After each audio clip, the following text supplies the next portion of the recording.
والمحصنات من النساء إلا ما ملكت أيمانكم كتاب الله عليكم وأحل لكم ما وراء ذلكم أن تبتغوا بأموالكم محصنين غير مسافحين، فما استمتعتم به منهن فآتوهن أجورهن فريضة، ولا جناح عليكم فيما تراضيتم به من بعد الفريضة، إن الله كان عليما حكيما. ومن لم يستطع منكم قولا أن ينكح المحصنات المؤمنات فمما ملكت أيمانكم من فتياتكم المؤمنات، والله أعلم بإيمانكم بعضكم من بعض، فانكحوهن بإذن أهلهن وآتوهن أجورهن بالمعروف محصنات غير مسافحات ولا متخذات أخدان، فإذا أحصن فإن أتين بفاحشة فعليهن نصف ما على المحصنات من العذاب، ذلك لمن خشي العنة منكم، وأن تصبروا خير لكم، والله غفور رحيم. يريد الله ليبين لكم ويهديكم سنن الذين من قبلكم ويتوب عليكم، والله عليم حكيم. والله يريد أن يتوب عليكم ويريد الذين يتبعون الشهوات أن تميلوا ميلا عظيما. يريد الله أن يخفف عنكم وخلق الإنسان ضعيفا. يا أيها الذين آمنوا لا تأكلوا أموالكم بينكم بالباطل إلا أن تكون تجارة عن تراض منكم، ولا تقتلوا أنفسكم إن الله كان بكم رحيما. ومن يفعل ذلك عدوانا وظلما فسوف نصليه نارا وكان ذلك على الله يسيرا. إن تجتنبوا كبائر ما تنهون عنه نكفر عنكم سيئاتكم وندخلكم مدخلا كريما. ولا تتمنوا ما فضل الله به بعضكم على بعض، للرجال نصيب مما اكتسبوا وللنساء نصيب مما اكتسبن، واسألوا الله من فضله إن الله كان بكل شيء عليما. ولكل جعلنا موالي مما ترك الوالدان والأقربون والذين عقدت أيمانكم فآتوهم نصيبهم إن الله كان على كل شيء شهيدا. الرجال قوامون على النساء بما فضل الله بعضهم على بعض وبما أنفقوا من أموالهم، فالصالحات قانتات حافظات للغيب بما حفظ الله، واللاتي تخافون نشوزهن فعظوهن واهجروهن في المضاجع واضربوهن، فإن أطعنكم فلا تبغوا عليهن سبيلا إن الله كان عليا كبيرا. وإن خفتم شقاق بينهما فابعثوا حكما من أهله وحكما من أهلها إن يريدا إصلاحا يوفق الله بينهما إن الله كان عليما خبيرا. واعبدوا الله ولا تشركوا به شيئا وبالوالدين إحسانا وبذي القربى واليتامى والمساكين والمساكين والجار ذي القربى والجار الجنوب والصاحب بالجنب وابن السبيل وما ملكت أيمانكم إن الله لا يحب من كان مختالا فخورا الذين يبخلون ويأمرون الناس بالبخل ويكتمون ما آتاهم الله من فضله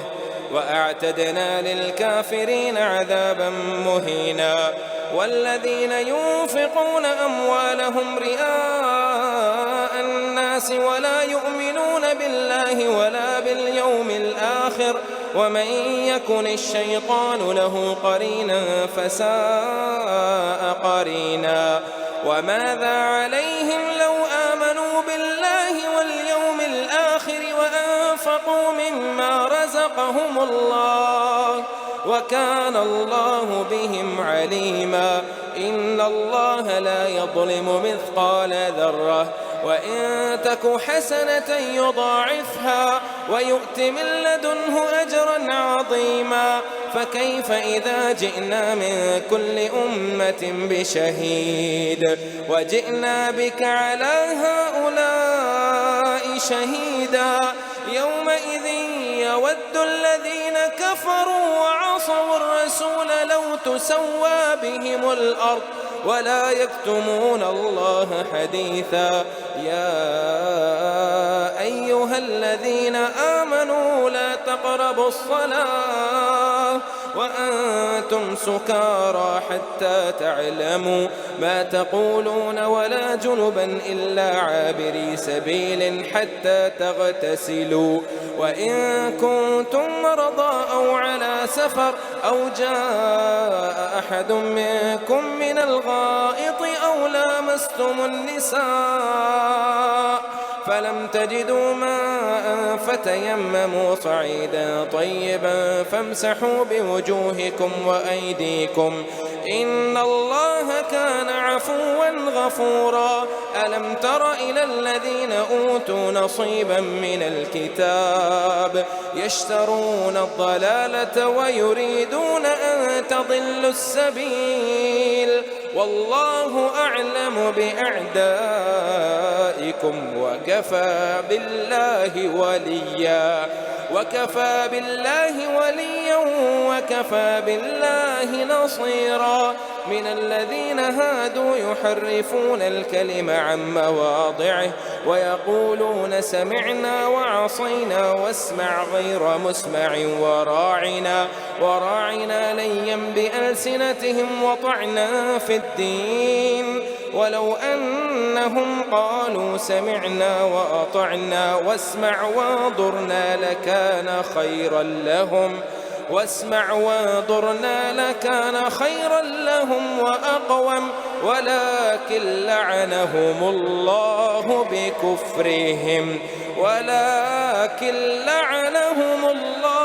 بكفرهم فلا يؤمنون إلا قليلا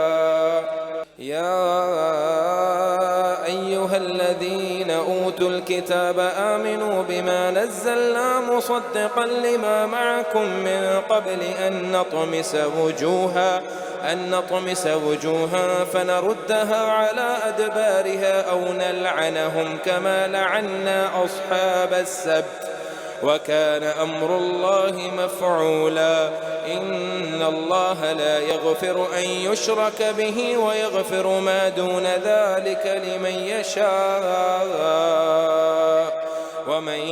يشرك بالله فقد افترى إثما عظيما ألم تر إلى الذين يزكون أنفسهم بل الله يزكي من يشاء ولا يظلمون فتيلا انظر كيف يفترون على الله الكذب وكفى به إثما مبينا ألم تر إلى الذين أوتوا نصيبا من الكتاب يؤمنون بالجبت والطاغوت ويقولون للذين كفروا هؤلاء أهدى من الذين آمنوا سبيلا أولئك أولئك الذين لعنهم الله ومن يلعن الله فلا تجد له نصيرا أم لهم نصيب من الملك فإذا لا يؤتون الناس نقيرا أم يحسدون الناس على ما آتاهم الله من فضله فقد آتينا آل إبراهيم الكتاب والحكمة وآتيناهم ملكا عظيما فمنهم من آمن به ومنهم من صد عنه وكفى بجهنم سعيرا إن الذين كفروا بآياتنا سوف نصليهم نارا كلما نضجت جلودهم بدلناهم جلودا غيرها ليذوقوا العذاب إن الله كان عزيزا حكيما والذين آمنوا وعملوا الصالحات سندخلهم جنات تجري من تحتها الأنهار خالدين فيها أبدا لهم فيها أزواج مطهرة وندخلهم ظلا ظليلا إن الله يأمركم أن تؤدوا الأمانات إلى أهلها وإذا حكمتم بين الناس أن تحكموا بالعدل إن الله نعم يعظكم به إن الله كان سميعا بصيرا يا أيها الذين آمنوا أطيعوا الله يا أيها الذين آمنوا أطيعوا الله وأطيعوا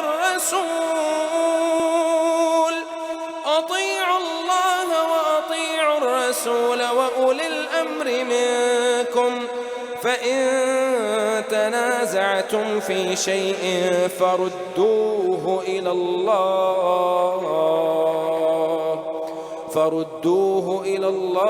والرسول إن كنتم تؤمنون بالله واليوم الآخر ذلك خير وأحسن تأويلا ألم تر إلى الذين يزعمون أنهم آمنوا بما أنزل إليك وما أنزل من قبلك يريدون أن يتحاكموا إلى الطاغوت وقد أمروا أن يكفروا به ويريد الشيطان أن يضلهم ضلالا بعيدا وإذا قيل لهم تعالوا إلى ما أنزل الله وإلى الرسول رأيت المنافقين يصدون عنك صدودا فكيف إذا أصابتهم مصيبة بما قدمت أيديهم ثم جاءوك يحلفون بالله إن أردنا إلا إحسانا وتوفيقا أولئك الذين يعلم الله ما في قلوبهم فأعرض عنهم وعظهم وقل لهم في أنفسهم قولا بليغا وما أرسلنا من رسول إلا ليطاع بإذن الله ولو أنهم إذ ظلموا أنفسهم جاءوك فاستغفروا الله واستغفر لهم الرسول لوجدوا الله توابا رحيما فلا وربك لا يؤمنون حتى يحكموك فيما شجر بينهم ثم لا يجدوا في أنفسهم حرجا مما قضيت ويسلموا تسليما ولو أنا كتبنا عليهم أن اقتلوا أنفسكم أو اخرجوا من دياركم ما فعلوه إلا قليل منهم ولو أنهم فعلوا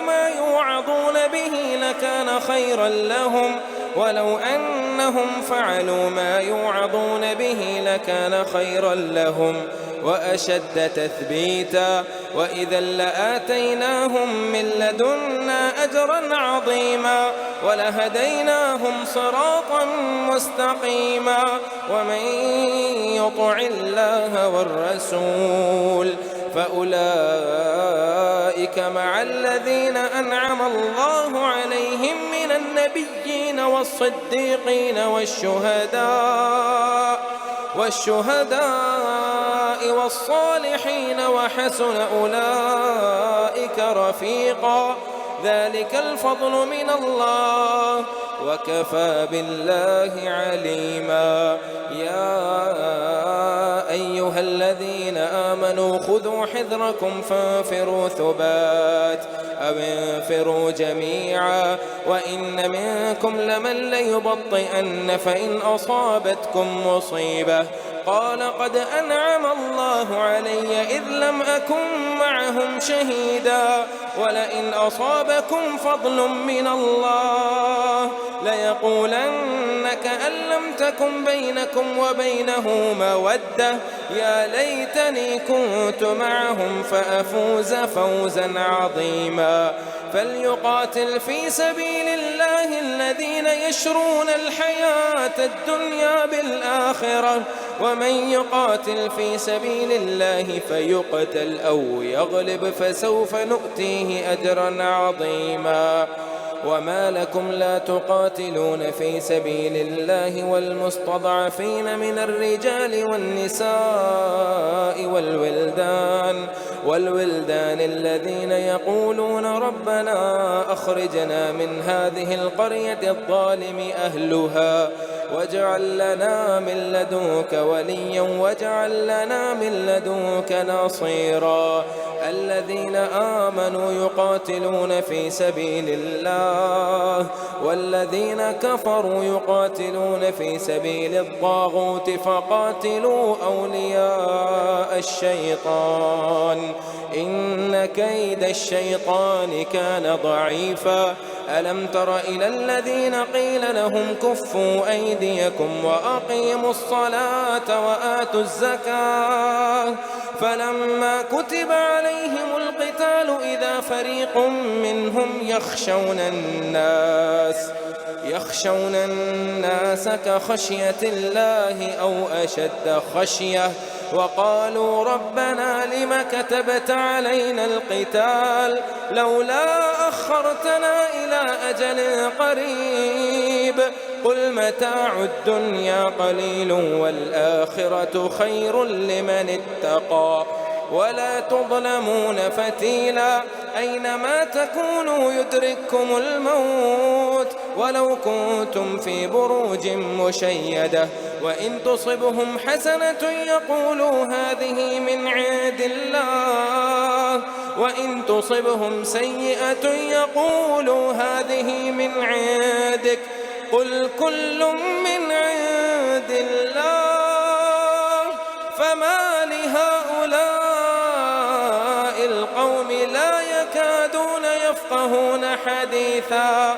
ما أصابك من حسنة فمن الله وما أصابك من سيئة فمن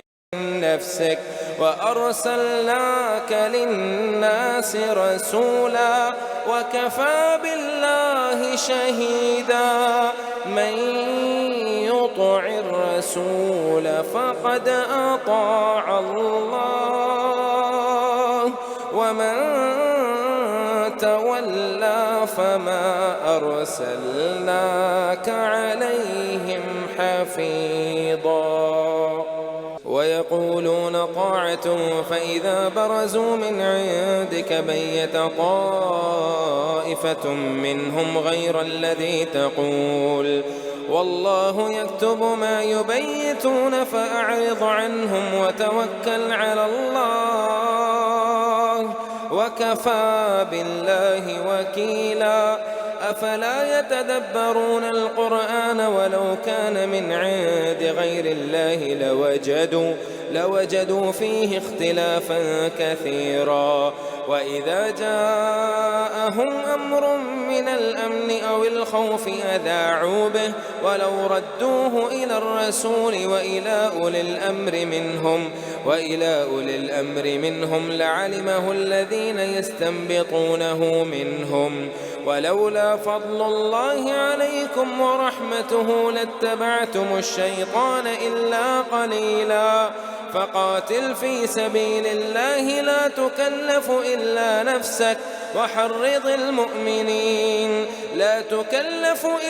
نفسك وحرض المؤمنين عسى الله أن يكف بأس الذين كفروا والله أشد بأسا وأشد تنكيلا من يشفع شفاعة حسنة يكن له نصيب منها ومن يشفع شفاعة سيئة يكن له كفل منها وكان الله على كل شيء مقيتا وإذا حييتم بتحية فحيوا بأحسن منها أو ردوها إن الله كان على كل شيء حسيبا الله لا إله إلا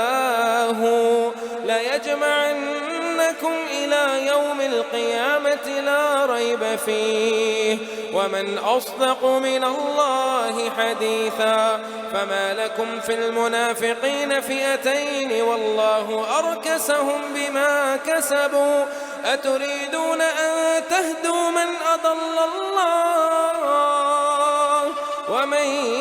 يضلل الله فلن تجد له سبيلا ودوا لو تكفرون كما كفروا فتكونون سواء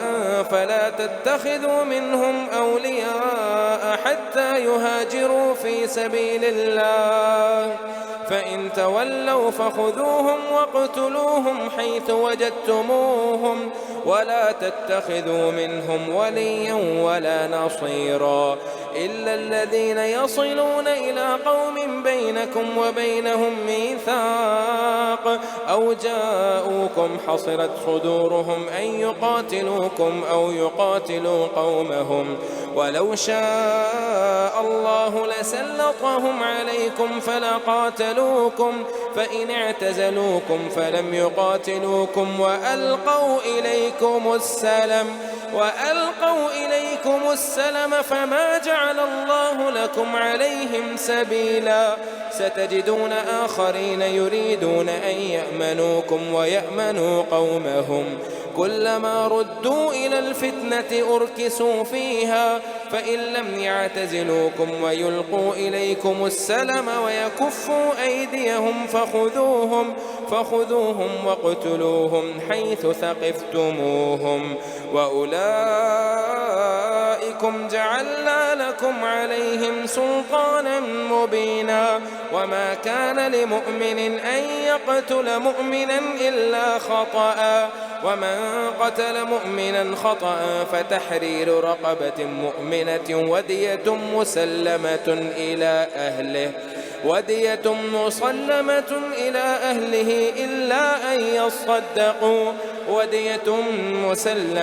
إلى أهله إلا أن يصدقوا فإن كان من قوم عدو لكم وهو مؤمن فتحرير رقبة مؤمنة وإن كان من قوم بينكم وبينهم ميثاق فدية مسلمة إلى أهله وتحرير رقبة مؤمنة فمن لم يجد فصيام شهرين متتابعين توبة من الله وكان الله عليما حكيما ومن يقتل مؤمنا متعمدا فجزاؤه جهنم خالدا فيها وغضب الله عليه ولعنه وأعد له عذابا عظيما يا أيها الذين آمنوا إذا ضربتم في سبيل الله فتبينوا ولا تقولوا لمن ألقى إليكم السلام لست مؤمنا تبتغون عرض الحياة الدنيا فعند الله مغانم كثيرة كذلك كنتم من قبل فمن الله عليكم فتبينوا إن الله كان بما تعملون خبيرا. لا يستوي القاعدون من المؤمنين غير أولي الضرر والمجاهدون في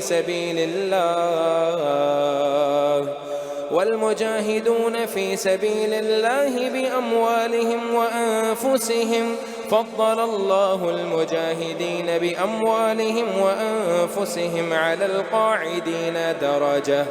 وكلا وعد الله الحسنى وفضل الله المجاهدين على القاعدين أجرا عظيما درجات منه ومغفرة ورحمة وكان الله غفورا رحيما. إن الذين توفاهم الملائكة ظالمي أنفسهم قالوا فيم كنتم قالوا كنا مستضعفين في الأرض قالوا ألم تكن أرض الله واسعة فتهاجروا فيها فأولئك مأواهم جهنم وساءت مصيرا إلا المستضعفين من الرجال والنساء والولدان لا يستطيعون حيلة ولا يهتدون سبيلا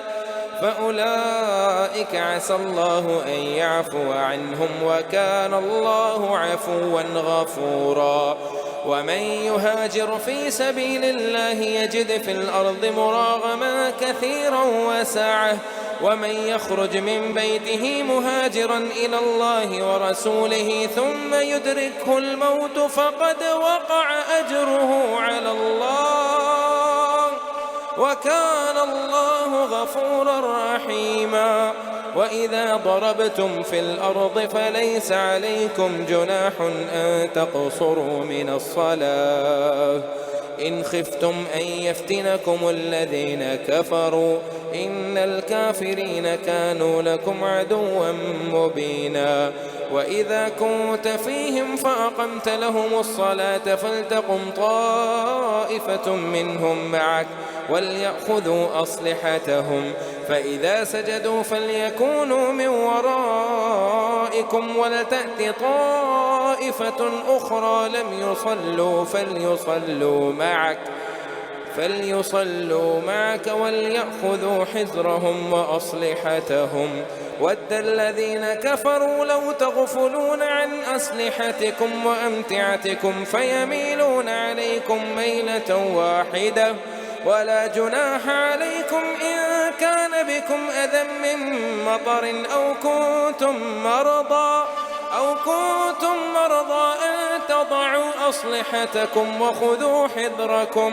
إن الله أعد للكافرين عذابا مهينا. فإذا قضيتم الصلاة فاذكروا الله قياما وقعودا وعلى جنوبكم فإذا اطمأننتم فأقيموا الصلاة إن الصلاة كانت على المؤمنين كتابا موقوتا ولا تهنوا في ابتغاء القوم إن تكونوا تألمون فإنهم يعلمون كما تألمون وترجون من الله ما لا يرجون وكان الله عليما حكيما. إنا أنزلنا إليك الكتاب بالحق لتحكم بين الناس بما أراك الله ولا تكن للخائنين خصيما واستغفر الله إن الله كان غفورا رحيما. ولا تجادل عن الذين يختانون أنفسهم إن الله لا يحب من كان خوانا أثيما يستخفون من الناس ولا يستخفون من الله وهو معهم وهو معهم إذ يبيتون ما لا يرضى من القول وكان الله بما يعملون محيطا. ها أنتم هؤلاء جادلتم عنهم في الحياة الدنيا فمن يجادل الله عنهم يوم القيامة أم من يكون عليهم وكيلا. ومن يعمل سوءا أو يظلم نفسه ثم يستغفر الله يجد الله غفورا رحيما. ومن يكسب إثما فإنما يكسبه على نفسه وكان الله عليما حكيما. ومن يكسب خطيئة أو إثما ثم يرم به بريئا فقد احتمل بهتانا وإثما مبينا. ولولا فضل الله عليك ورحمته لهمت طائفة منهم أن يضلوك وما يضلون إلا أنفسهم وما يضرونك من شيء. وأنزل الله عليك الكتاب والحكمة وعلمك ما لم تكن تعلم وكان فضل الله عليك عظيما.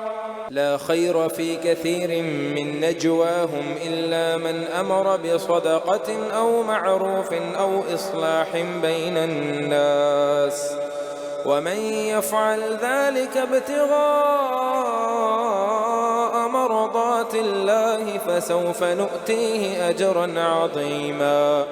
ومن يشاقق الرسول من بعد ما تبين له الهدى ويتبع غير سبيل المؤمنين نوله ما تولى ونصله جهنم وساءت مصيرا. إن الله لا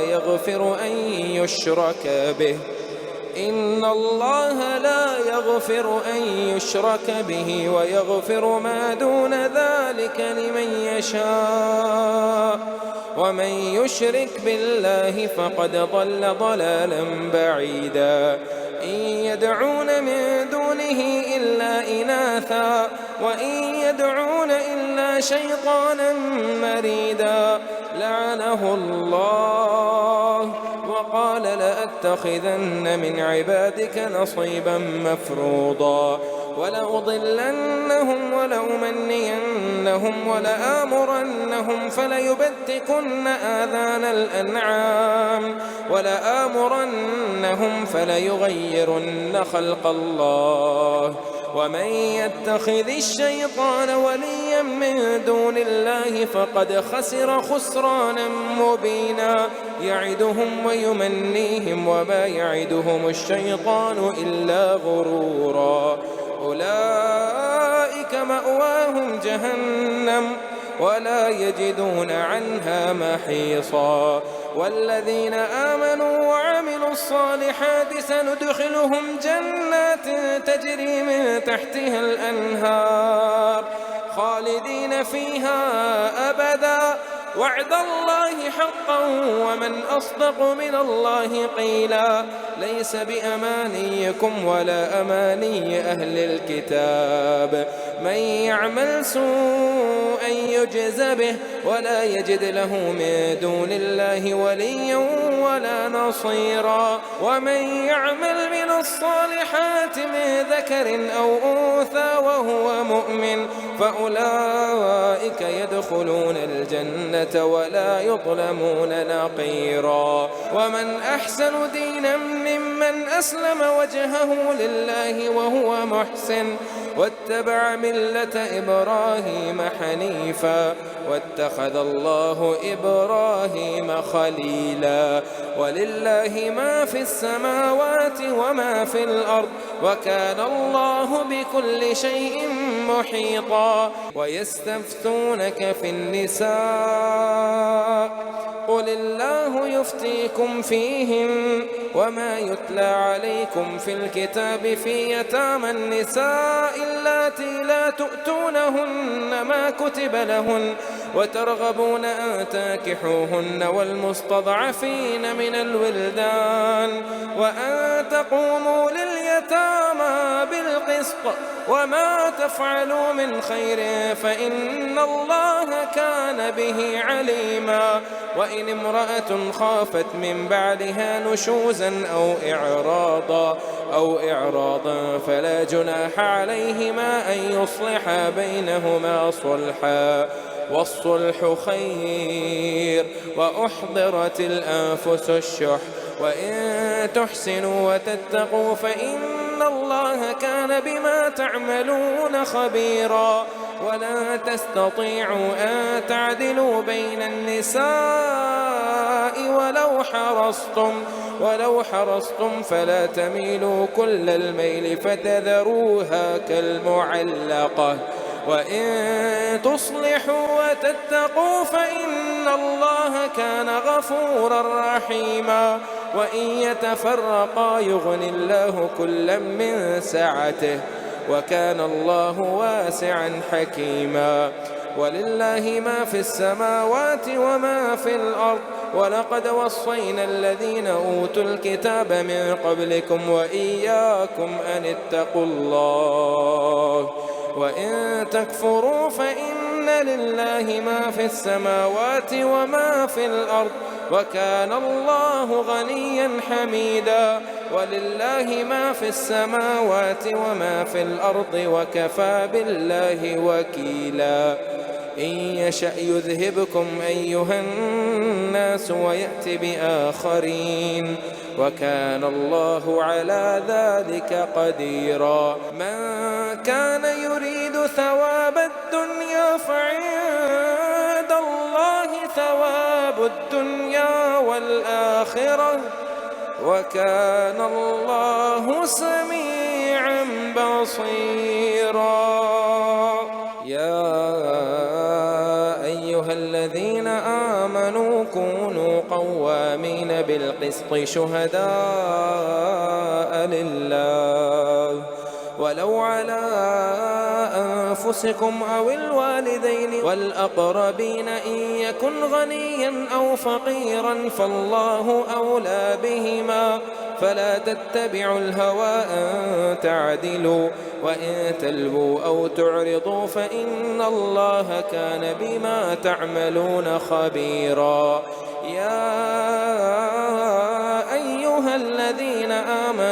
آمنوا بالله ورسوله والكتاب الذي نزل على رسوله والكتاب الذي أنزل من قبل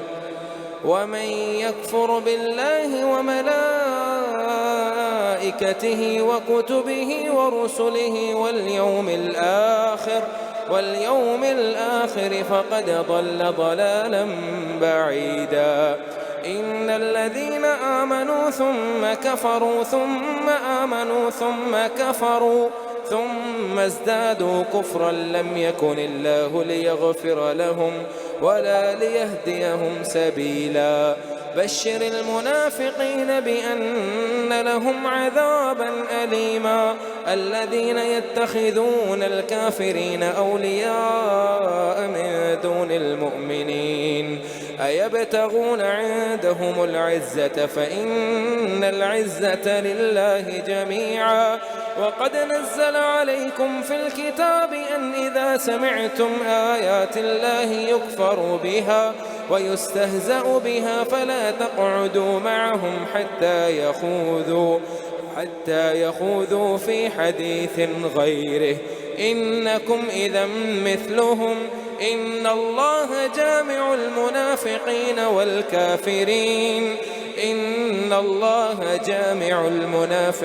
والكافرين في جهنم جميعا. الذين يتربصون بكم فإن كان لكم فتح من الله قالوا ألم نكن معكم وإن كان للكافرين نصيب قالوا ألم نستحوذ عليكم ونمنعكم من المؤمنين فالله يحكم بينكم يوم القيامة ولن يجعل الله للكافرين على المؤمنين سبيلا إن المنافقين يخادعون الله وهو خادعهم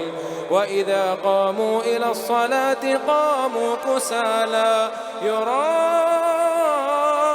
الناس ولا يذكرون الله إلا قليلا مذبذبين بين ذلك لا إله هؤلاء ولا إله هؤلاء ومن يضلل الله فلن تجد له سبيلا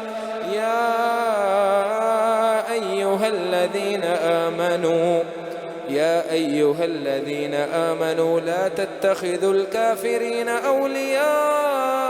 من دون المؤمنين أتريدون أن تجعلوا لله عليكم سلطانا مبينا إن المنافقين في الدرك الأسفل من النار ولن تجد لهم نصيرا إلا الذين تابوا وأصلحوا واعتصموا بالله وأخلصوا دينهم لله فأولئك مع المؤمنين وسوف يؤتي الله المؤمنين أجرا عظيما ما يفعل الله بعذابكم إن شكرتم وآمنتم وكان الله شاكرا عليما.